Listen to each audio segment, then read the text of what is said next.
Here we go.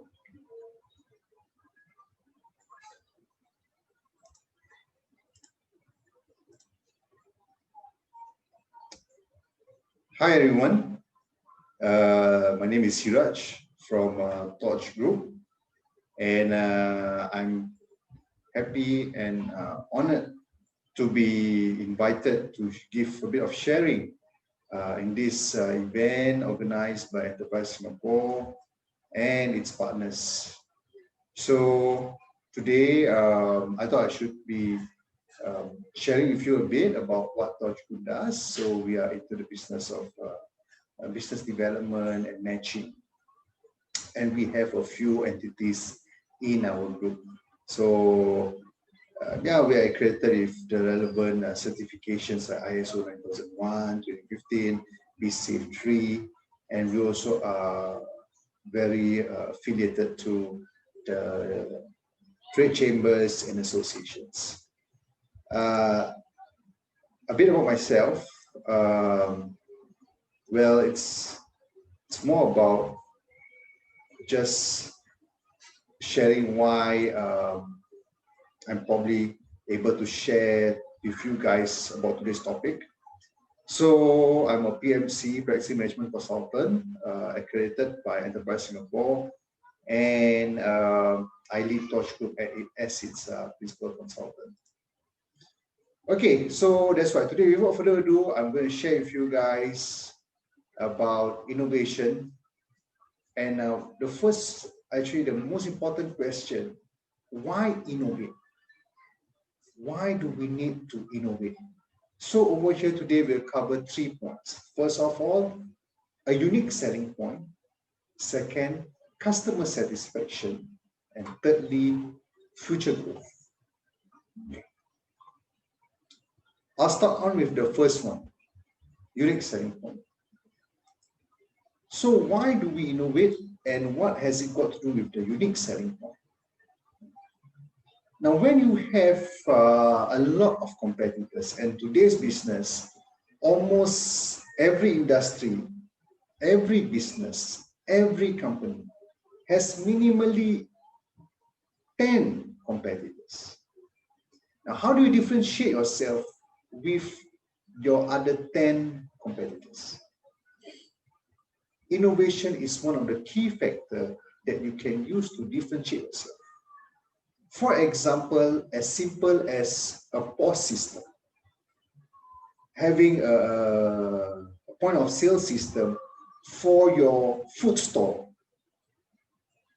Now, we all have been to hawker centers and food stalls, and we know that usually we don't get a receipt. But what if your food stall has got a receipt? Now, that would be a differentiating factor. And, you know, for example, if I need to claim my meals, now I get a receipt. Yes, probably if I buy a meal for myself, I don't need a receipt because it's just one meal, $5. But if I'm going to buy for the company, about 20 chicken rice packets, I want a receipt. And your stall actually allows or gives the receipt because you engage or you use a POS system. And that's innovation. That's the simple type of innovation. For example, we also at Torch, we have an arm that is Torch Tutors, and we do home tuition. It's a home tuition agency, so we match tutors and students. When we give out, because it's home tuition, so it's an agency. When we give out invoices, we give out receipts, and for our tutors, we give out like a payslip. Our stakeholders are impressed. They're like, wow, you're not like the usual tuition agency, you're like a tuition center for private students. Because we don't usually get receipts from home tutors. But you have it, and that's good because there are people who want to claim these tuition fees from another person, from a benefactor, and that's where it helps them. It's a differentiating factor. Another example would be whereby we've got a friend who runs Crave Nasi Lemak. So Crave Nasi Lemak, it's a kiosk model, grab and go kind of concept. And they actually, although small, grab and go concept, but they put up that digital board, that digital automated ordering board, like McDonald's have. So they put that up, you go over there, you choose your nasi lemak package, you plus and minus certain things that you like or do not like, and then you make that order and you pay digitally. And then you just collect your meal. What does that say about Crave as a business? Wow. That's probably the only nasi lemak store in Singapore that allows that function. So that's where you get your unique selling point. All right, so I hope we are clear about this. Next, customer satisfaction. As we go along in our business, customer satisfaction keeps on changing. It's a dynamic world. How do we maintain and ensure that our customer is satisfied throughout the years? Probably when our business has been around for some time,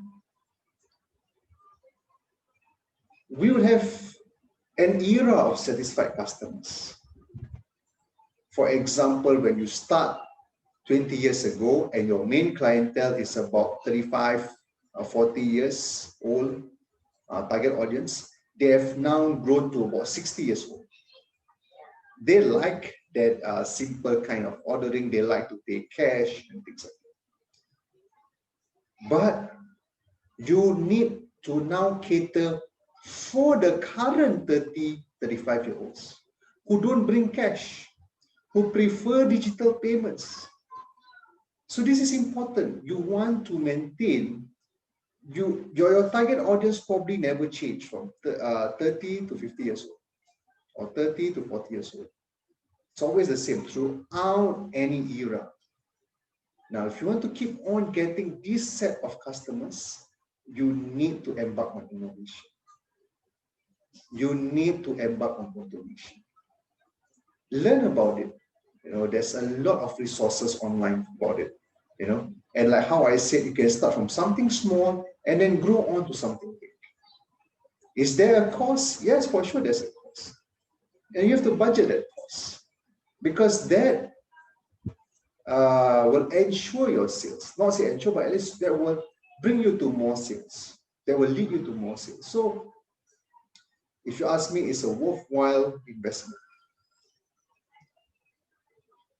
Third, like how I mentioned just now, future growth. If you've been running your business for 10 years, if you've been running for 5 years, are you going to stay at that stage? Aren't you going to move further? Aren't you going to the next step? What's the next step? Yes, innovation. That's the next step. Bit by bit of it. Bit by bit. Marketing, sales, production, even humans. How you handle humans, that is to be innovative. Now, if you don't do it, is it wrong? No, it's not wrong. But there will be big questions when there'll be big questions where or how your business is going forward. And as I'm sure at a certain point of time, you might want to have an exit plan. You might want to exit from the business. How? How do you exit from a business? You want to prime your business up to be strong, to be very viable, very attractive for investors, for future buyers to come over and take over the business. Without automation, without innovation, slowly the value will dip. And then you will not have the true value of your business being paid to you. Because people will say, you don't have this automation, you don't have this innovation, you don't, I would need to incorporate a new software, I would need to do something new. And there you go, your value dips. So if you ask me whether is it as progress, whether is it as an exit plan, you need to innovate. And tell you what, innovation is actually fun. Yeah, I know I can't believe I'm saying this, but yes, it is fun. I've tried a couple of things for our business, and it's always nice to learn something new. And most of the time, this innovation actually helps you to produce more, to improve your productivity, to improve your outreach, to improve your engagement, to make things easier. If it's not going to make things easier, then it's probably not innovation. Yeah. So I always encourage our fellow business owners to have an open mind and pick up innovation, whether it's software, whether it's hardware, whether it's skills, into their business, adopt it into your business. So it's not just about learning it, but also about adopting and implementing. So I really hope to see more innovative measures in the future, and I look forward to seeing all of you again physically in the future. All right. So that wraps up my presentation for today, and all the best in your innovation journey. Bye.